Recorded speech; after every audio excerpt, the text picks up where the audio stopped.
Welcome to Good Times Home Video Special Series on World War II. I'm Brigadier General Stan Ulanoff. The Normandy invasion was the largest scale, most successful amphibious assault in history. It was the key strategic maneuver that led to the defeat of Nazi Germany. In this collector's edition of our library series, you will see the preparation and bloody hand-to-hand fighting that occurred on D-Day and the inevitable surrender of the Axis powers. With more than 4,000 ships and 11,000 planes involved in the operation, Allied forces fought their way onto the hostile beaches of Normandy. On that first day, June 6, 1944, nearly 155,000 American, British, and Canadian troops landed on the coast of France against a formidable, well-entrenched Nazi army. The Allied forces had achieved the impossible. They gained the initiative that would carry them across France and into Germany itself. In the victory, you will see the final capitulation of the last of the Axis powers. You'll board the U.S. battleship Missouri and watch the defeated Japanese generals sign the instrument of unconditional surrender following the dropping of the second atomic bomb on Nagasaki. Join General MacArthur and Admiral Nimitz for this dramatic day in world history.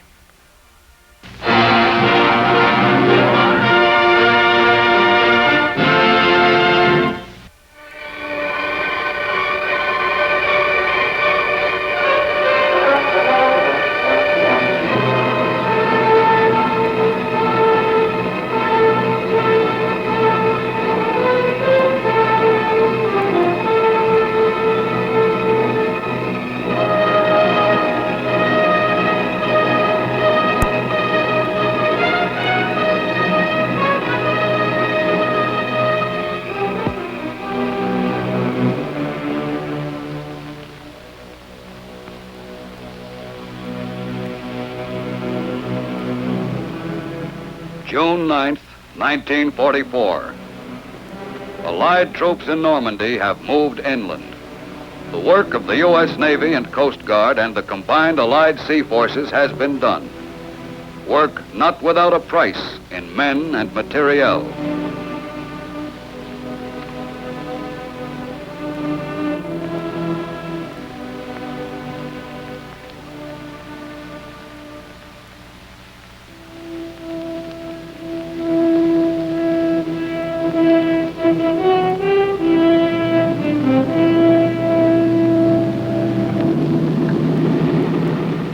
It all began many months earlier.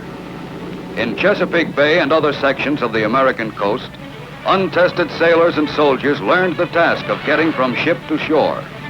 But that time, the shore was a friendly one.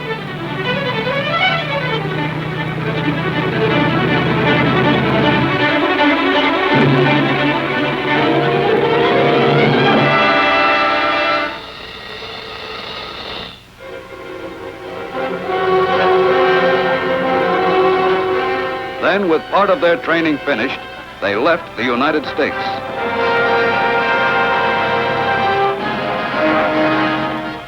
Late in the winter and all through the spring, the great convoys moved eastward across the Atlantic. Aboard all the transports, life was the same. The troops relaxed and waited for the voyage to end.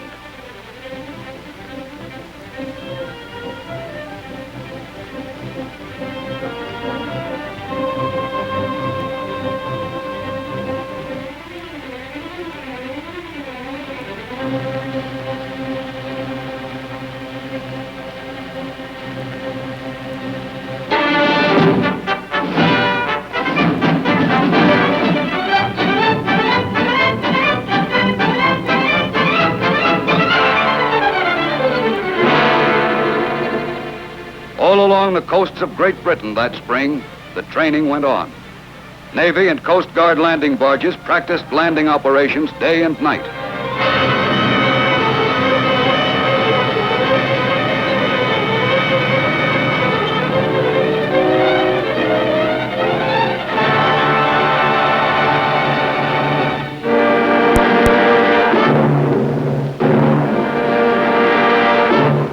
Meanwhile, the larger landing craft, LSTs and LCIs, carried on their maneuvers, learning to land at a given spot at a certain time.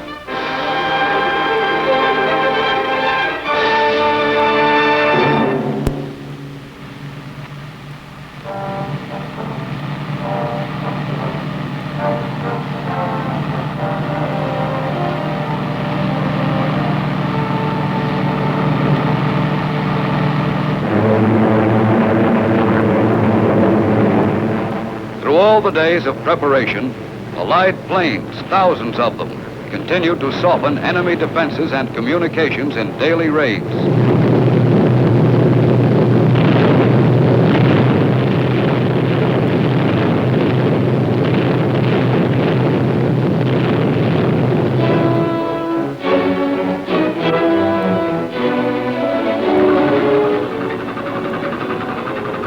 Off the southern coast of England, thousands of ships from all Allied nations are preparing for the invasion signal.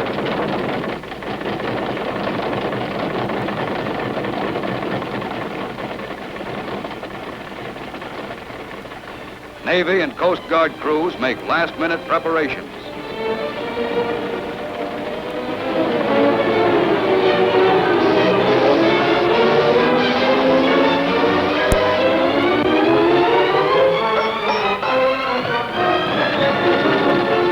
When the K-rations come aboard, everyone knows that D-Day is drawing near.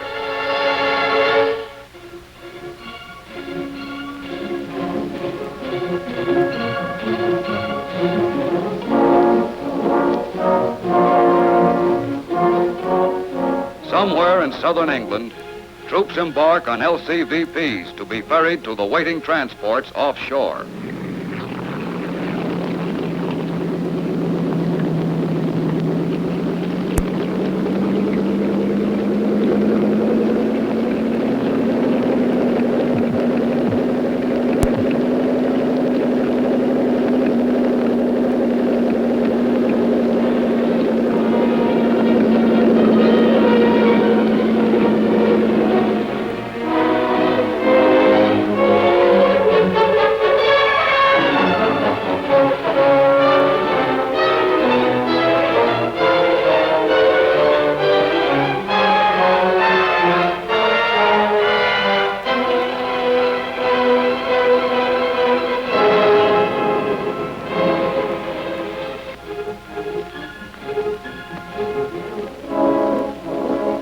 June 5th. The LCIs are loaded. The next time these men step ashore will be on an enemy beach. There's only a little time left to relax.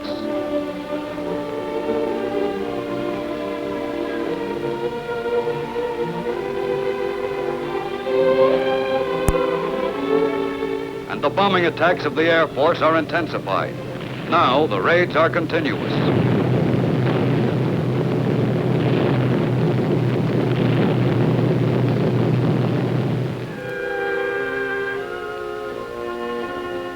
At ports of embarkation, the troops prepare themselves for their greatest battle.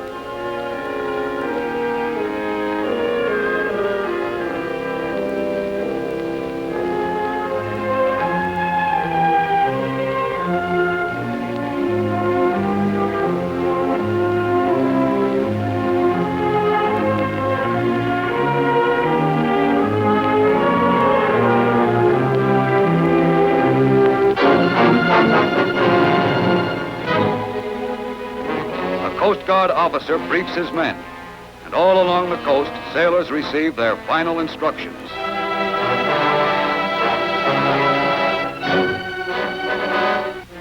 At last, the ships leave the coastal waters and move out into the channel. The slow LSTs loaded with heavy equipment, the transports loaded with men.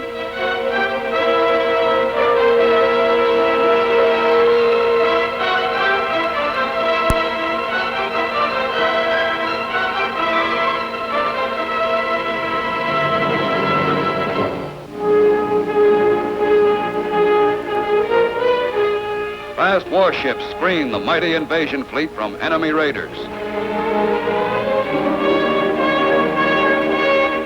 At 15:30, a Coast Guard flotilla of LCIs leaves, loaded with engineers, medical corpsmen, and infantry.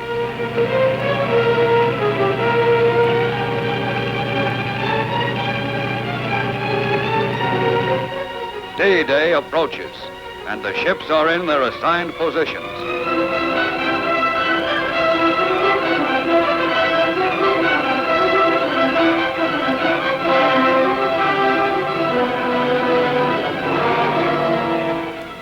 For For some of them, like the Coast Guard manned transport Chase, it is the fourth invasion in European waters.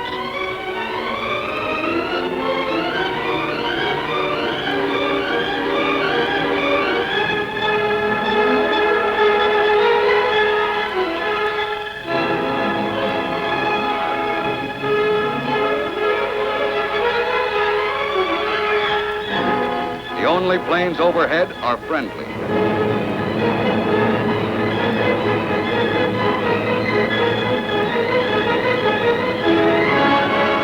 From the 83-foot Coast Guard rescue boats to the Navy's powerful battle wagons, the invasion fleet is moving towards France.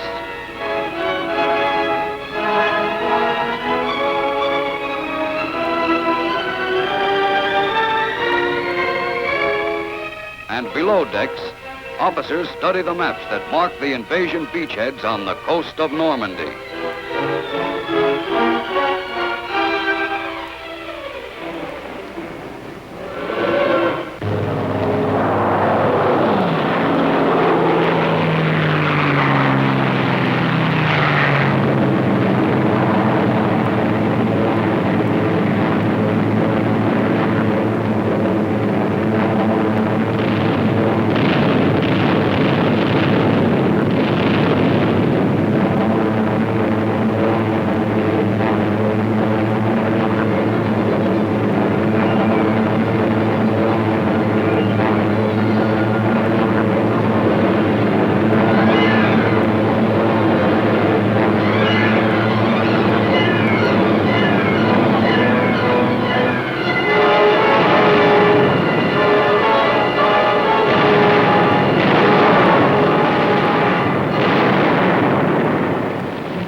Some of the landing barges are stopped by concrete obstacles built far out in the water by the enemy.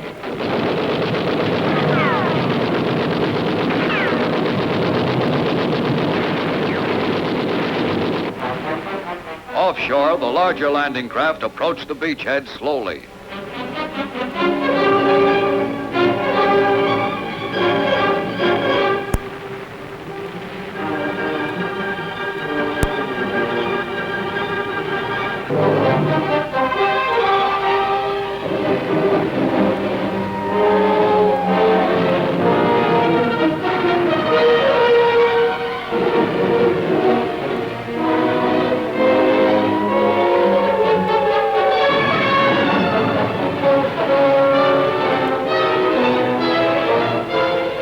Aboard the LCIs, the troops prepare to land.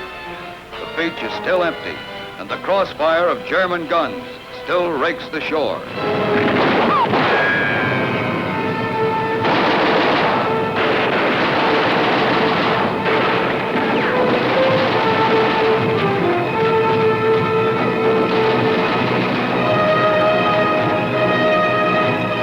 Out of enemy firing range, the LSTs wait to move in until the beaches are cleared.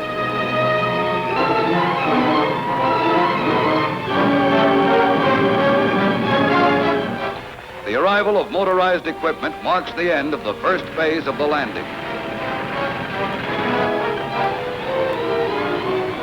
The LCIs, their first loads of men now on the beaches, go out to the transports to ferry more troops inshore.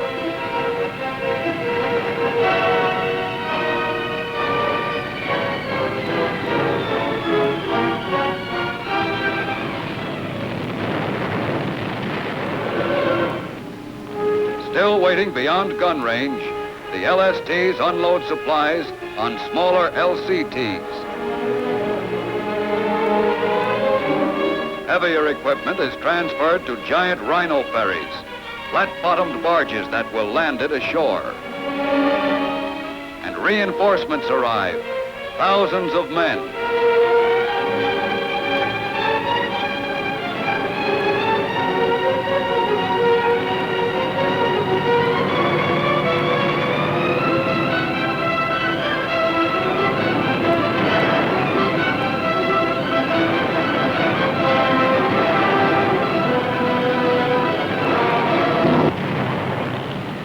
Defeated and disarmed, the first German soldiers captured in France wait until someone has time to evacuate them.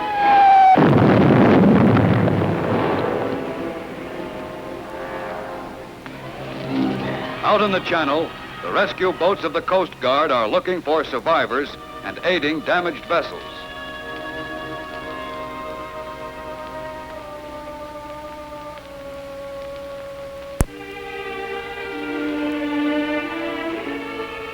And the hospital ships are waiting for the wounded.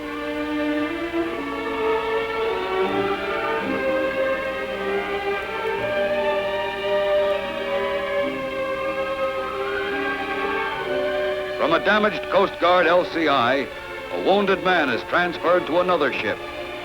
The life-saving blood plasma goes with him.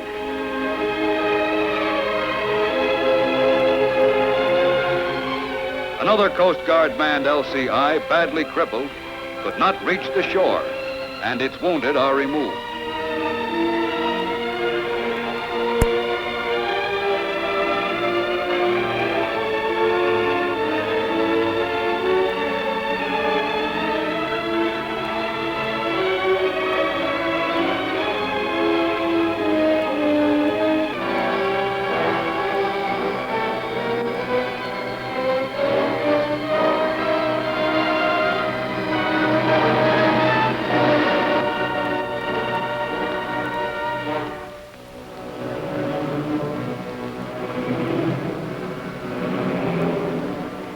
The beach is firmly in Allied hands now, and the vast extent of the operation is visible.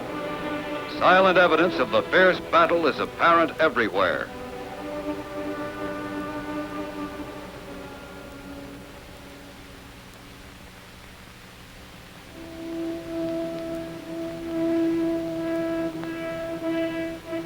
But in a few days, many of the damaged ships will be afloat again.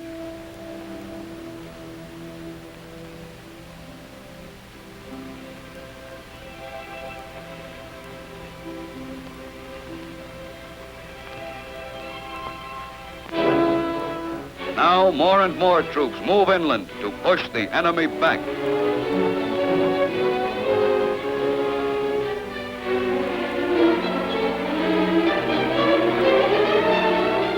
And the LSTs land their cargoes on the beach.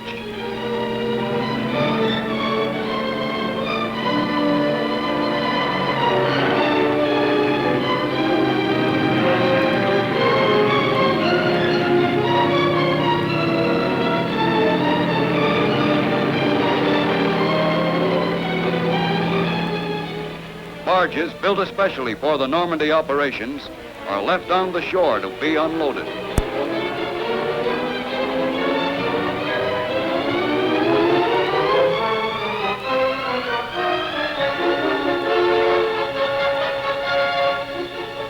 During the daytime, there are only Allied planes in the air.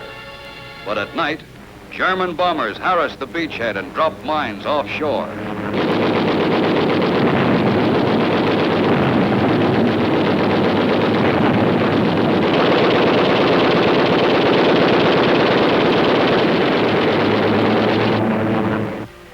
Out of sunken block ships, artificial harbors have been built. Until a port is won from the enemy, these must handle all Allied shipping. Bad weather came after the fighting on the beaches was over.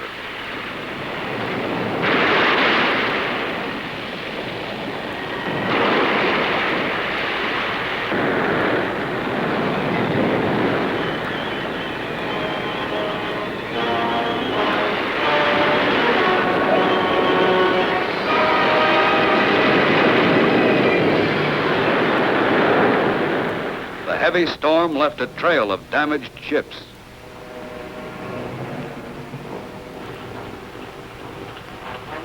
Once again, the landing barges moved out into the channel, this time loaded with German prisoners.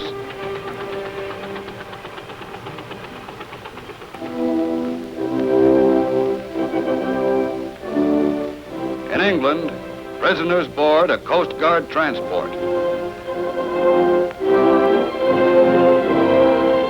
And ships which have carried thousands of American soldiers overseas now return westward with a different cargo, with men who were beaten and captured in Normandy.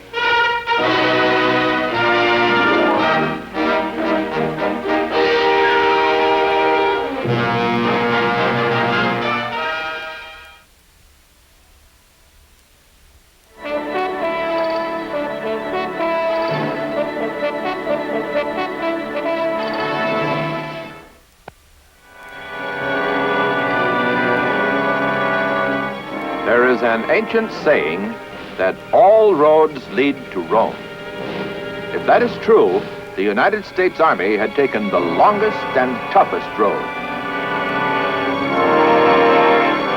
Arriving on the 4th of June, 1944, 2 years and 6 months after Pearl Harbor and America's entrance into the war.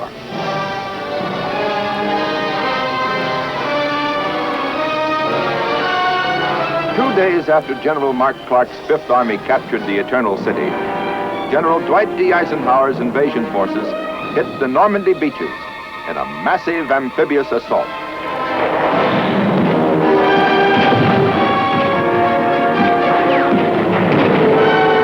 Despite bitter German resistance, we built up an enormous beachhead and finally broke through.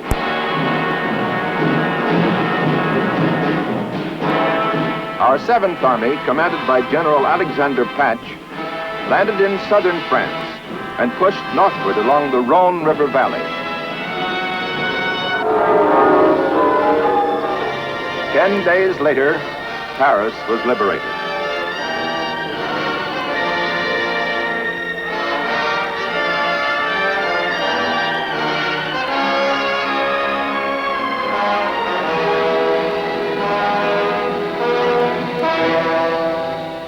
In Italy, the Fifth Army crossed the Arno River and swept on toward Bologna. In the Pacific, General MacArthur's forces invaded Morotai Island in a giant amphibious leap that put them within 300 miles of the Philippines.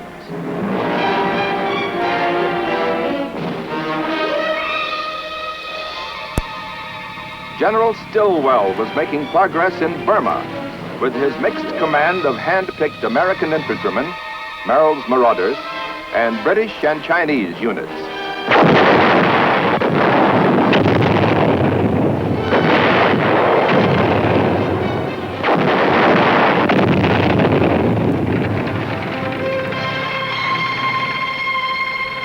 The tide of war was turning against the aggressors with a vengeance.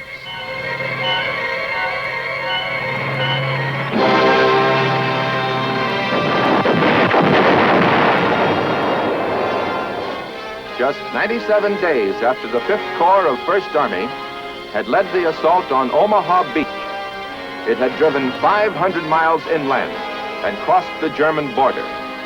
The battle for France was nearing its end. The battle for Germany was about to begin. The Nazi Reich was soon to reap full measure of the dragon's teeth it had sown.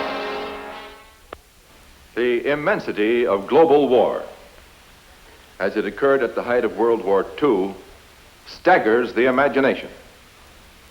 On the ground, in jungles and swamps, in mountains and forests, and on the plains, Millions of men scattered around the entire world, locked in combat. In the air, thousands of others with their bombing and fighting aircraft. On the seas and beneath, other thousands with their surface ships and submarines. Incredibly long supply lines with mountains of materiel to transport. Vast communication networks stretching around the earth. It was the greatest concerted organization of military might in the history of the world. It was as if the scriptural concept of the Battle of Armageddon was being realized in its greatest magnitude. In Europe, by the end of September 1944, the United States had 5 great armies battling the Nazis. The 5th Army in Italy, the 1st Army with elements already on German soil, the 9th, the 3rd, and the 7th, all fighting beside British and Free French and other Allied forces. In the Pacific, the 6th Army and other elements. In Burma, General Joseph Stilwell's command of American, British, and Chinese jungle fighters were driving back the Japanese, opening the way for completion of the Lido Road, which our Army engineers were building as a land supply route to the embattled Chinese by way of India. In Russia, German armies were in retreat before massive Soviet counterattacks. To use an old Army expression, we were clobbering the enemy on all fronts. But it was no grand march, no sudden sweep to victory. For as the aggressors were driven back, their resistance increased along with mounting desperation. We paid a price for every mile we took. The battle for Germany was on. For the Germans, their Götterdämmerung, the twilight of the gods, had come.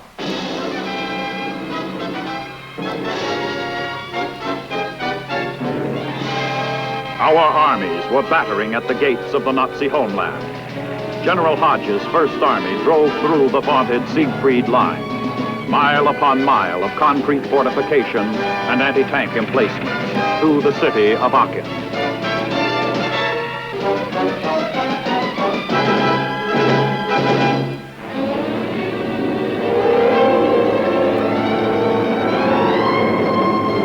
Two years and 7 months after General MacArthur had left the Philippines, he kept his promise to return.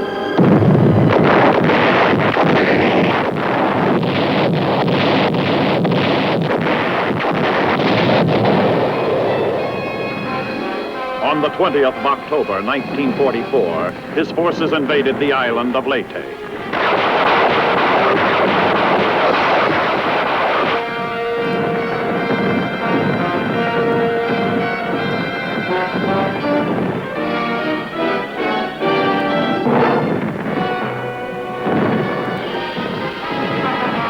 This, too, was to be no easy parade to victory.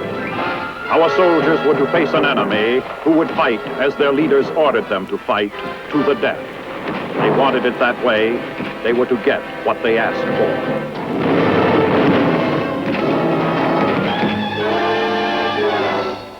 7 days after MacArthur landed on Leyte, the United States 3rd and 7th Fleets dealt the Japanese Navy its death blow in the battle for the Leyte Gulf.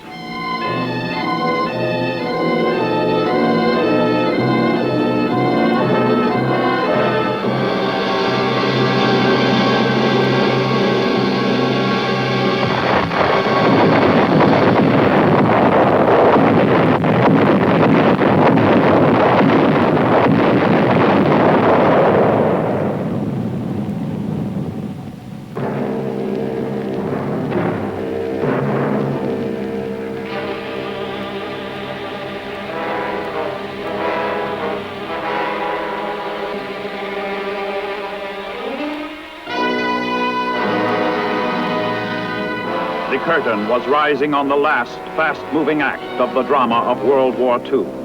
General Patton's Third Army took Metz. Ahead was the nearby Saar Basin, Germany's second most important industrial district.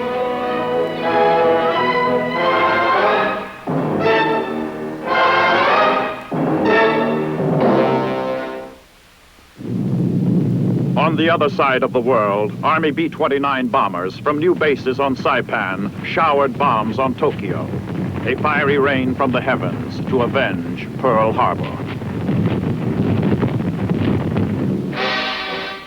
The campaign on Leyte was going well as our forces moved on, capturing the Japanese base at Ormoc along the west coast.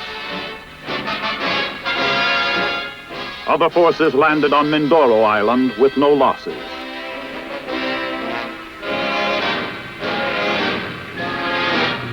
While General MacArthur's forces were driving forward in the Philippines, Patton's Third Army penetrated the Saar and drove on across the Saar River.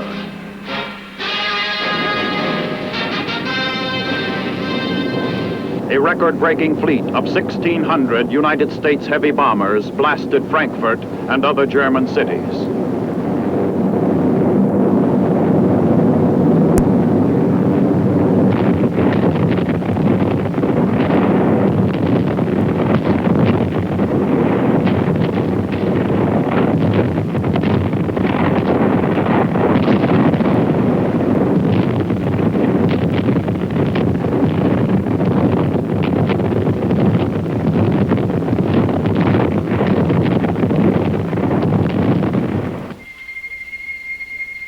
The Nazis were reaping a bitter and devastating harvest from the seeds they had once sown from the air.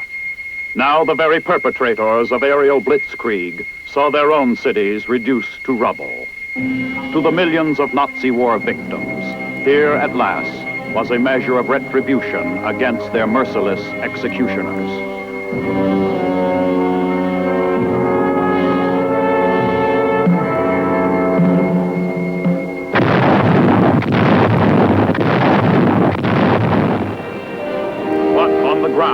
Some of the bitterest fighting of the war took place on the Cologne Plain.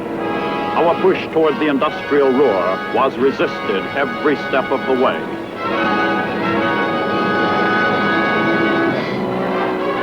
Then, on the 16th of December, 1944, the German counteroffensive struck.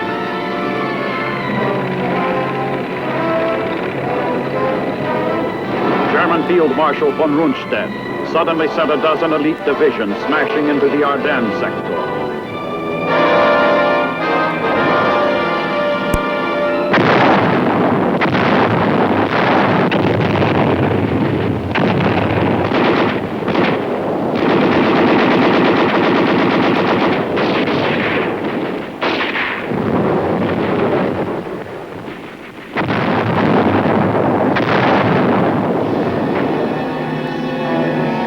Von Rundstedt had cast the dice for high stakes, crossing the Meuse River, driving toward Liège, and trying to cut the Allied communication lines from Antwerp to the front lines. If our lines of communication could be cut, the fate of our armies might be in the balance. This was the Battle of the Bulge.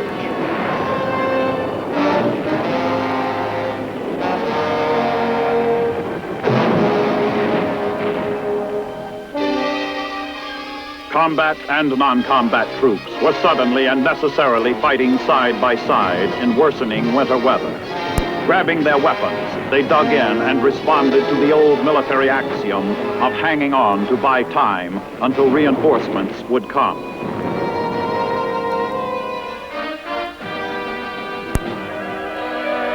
General Eisenhower took immediate action to meet the crisis. He put the 1st and 9th Armies north of the Bulge under command of Field Marshal Montgomery's 21st Army Group, with orders to attack from the north.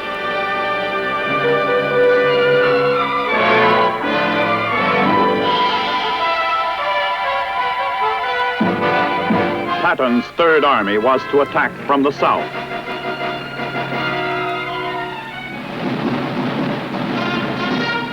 Two airborne divisions were rushed in. The 101st was ordered to hold the vital communication center at Bastogne. It was during this action in besieged Bastogne that General MacAuliffe, who was then commanding the 101st, made his famous reply to the German demand that he surrender. That reply was reportedly one word long: nuts. If the enemy did not immediately understand the meaning of McAuliffe's typical American reply, the action which followed undoubtedly convinced him that it meant that the Americans had no intention of surrendering.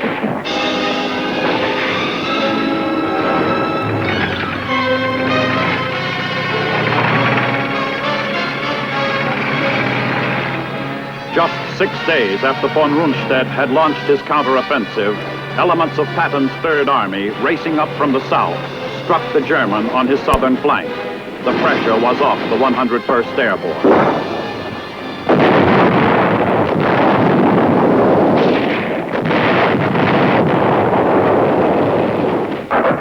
The 1st American Army attacked from the north.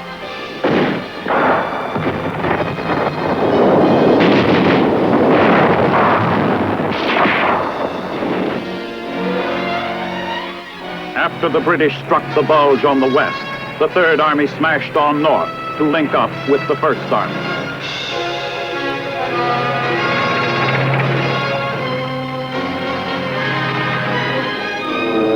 Then the weather cleared, and our planes took to the air, blasting von Rundstedt's forces.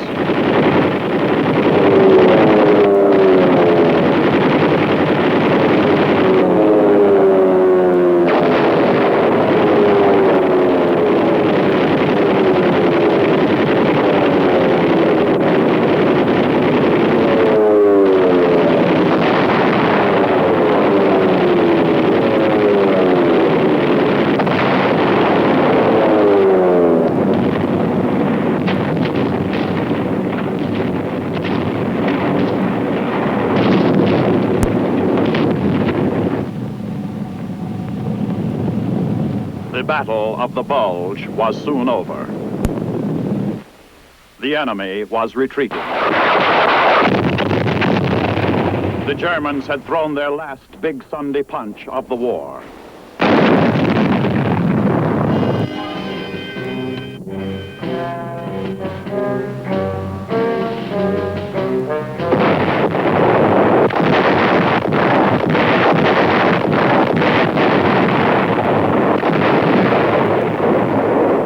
While the Battle of the Bulge was going on in Europe, the 8th Army, commanded by General Robert L. Eichelberger, was battling stiff Japanese resistance on Leyte in the Pacific.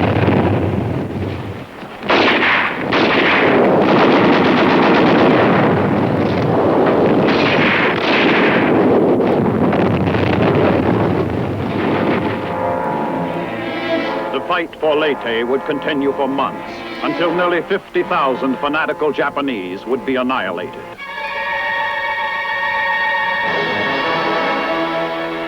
Our forces were spreading out in the Philippines. 6th Army troops landed on Luzon in the Lingayen Gulf and swept southward to capture Tarlac, only 65 miles from Manila.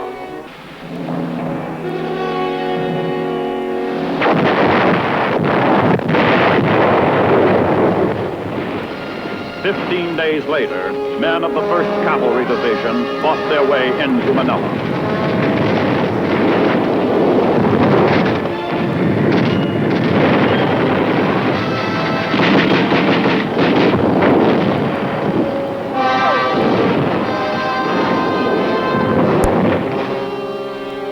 The capture of Manila included the Santo Tomas prison camp. Along with the Filipino people, these prisoners had waited in long and quiet agony for this moment of liberation. Of all the liberated peoples in the world, none showed more gratitude than did the Filipinos. They well knew we had come not for conquest, but to keep a solemn promise to return and destroy the aggressor, who had taken over their homeland in a war of conquest. Less than 2 years later, the Philippines would be given complete independence as a sovereign nation by the United States.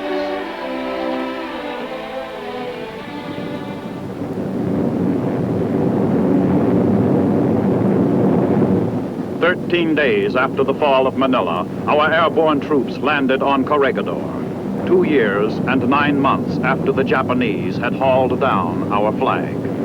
It had been a long and bloody road, but we had returned.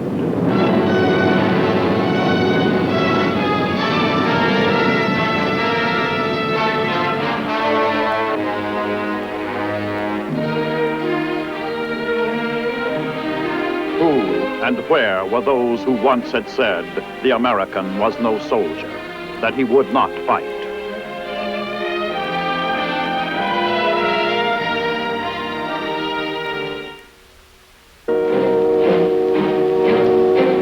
All around the world, climactic events were swiftly gaining momentum. Our Ninth Army, under General Simpson, crossed the Rhine on the 2nd of March.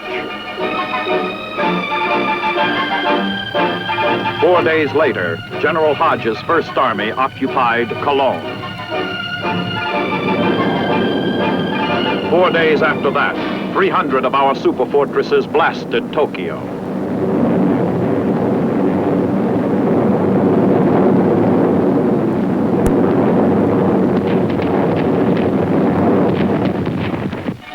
By the 17th of the same month, General Patton's Third Army had taken Koblenz. The next day, and half a world away, our troops invaded Panay Island in the central Philippines. 3 days after that, Patton's Third Army crossed the Rhine. 4 days later, General Eichelberger's Eighth Army was landing on Cebu in the Philippines.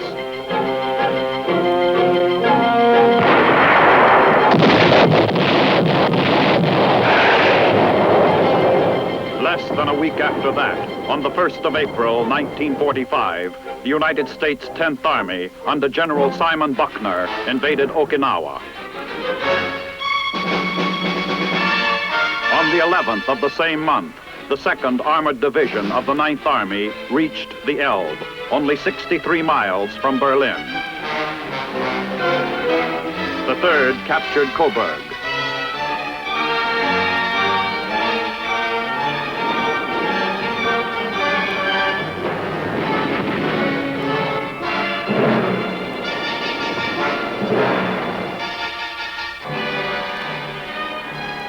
On the 12th of April, death took the Commander-in-Chief, President Franklin Delano Roosevelt. He had lived to see the triumphant advances of American arms, but fate had denied him the satisfaction that final victory would bring.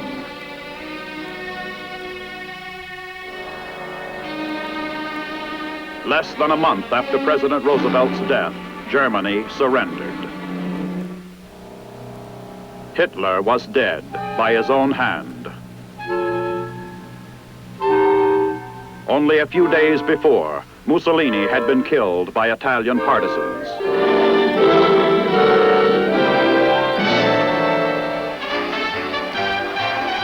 To his home shores, General Eisenhower returned in triumph.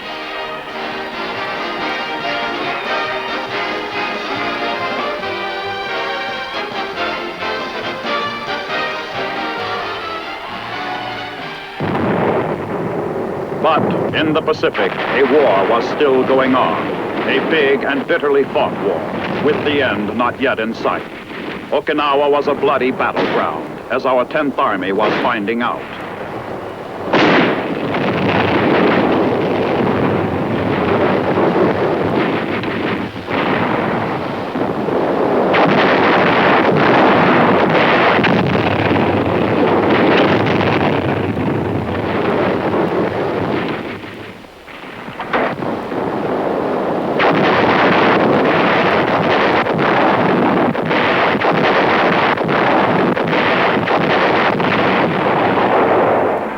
It took us 82 days of continuous fighting to take Okinawa.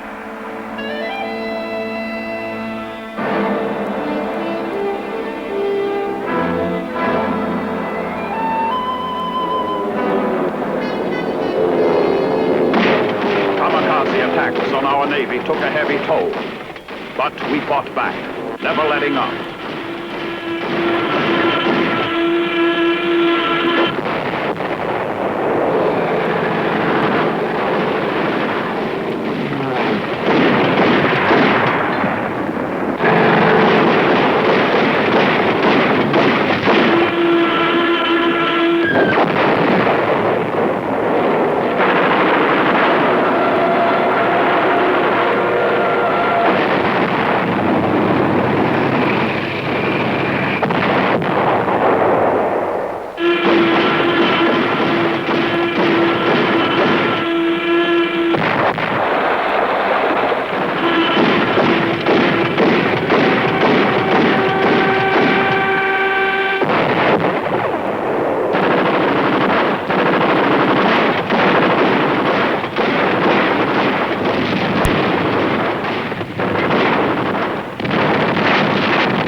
All the military might of the United States would now be concentrated on the Japanese homeland.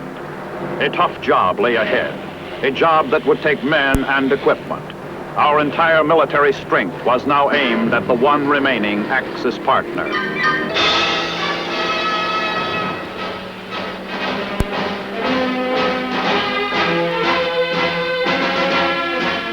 Our military planners estimated that in an all-out assault upon Japan itself, our invasion forces would probably suffer 1.5 million casualties.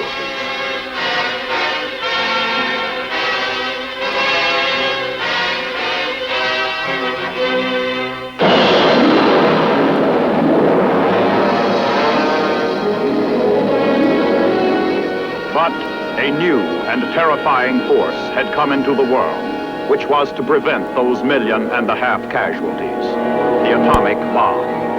2 of these awesome weapons dropped on Hiroshima and Nagasaki brought Japan to her knees.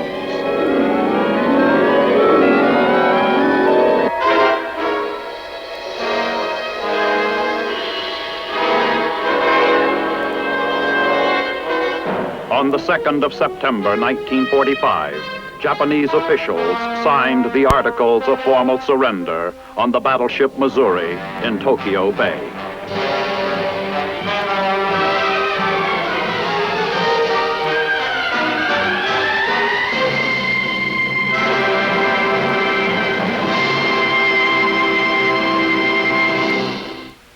The formal surrender by the Japanese on the 2nd of September, 1945, marked the end of the shooting in World War II.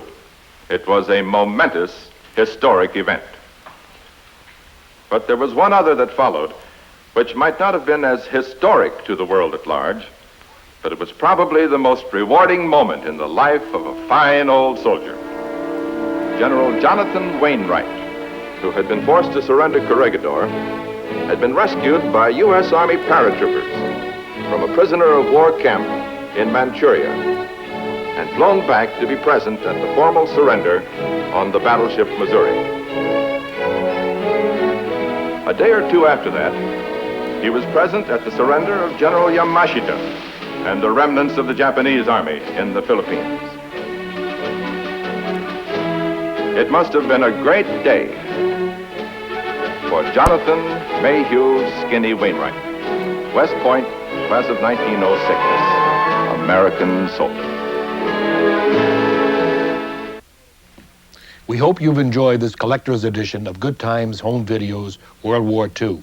Included in this new series in full color are such great classics as John Ford's Battle of Midway. See the exciting naval battle that turned the tide of war in the Pacific. Fight your way to the shores of Iwo Jima and join our Marines battling inch by inch for their very lives. Experience December 7th, John Ford's powerful Academy Award winner on the Japanese sneak attack on Pearl Harbor. See the Allied victory over Nazi Germany and another Academy Award winner, The True Glory. Many of your favorite World War II subjects are now available. Heroic battles like the Normandy invasion, an unforgettable film of that great strategic maneuver, or The World at War, a memorable look at the stormy decade preceding World War II. This fine collector series is available at your favorite store through Good Times, the leader in pre-recorded home video cassettes. You will want to collect them all. Write to us for more information concerning our future releases. Write to Good Times Home Video, World War II, 401 Fifth Avenue, New York, New York, 10016.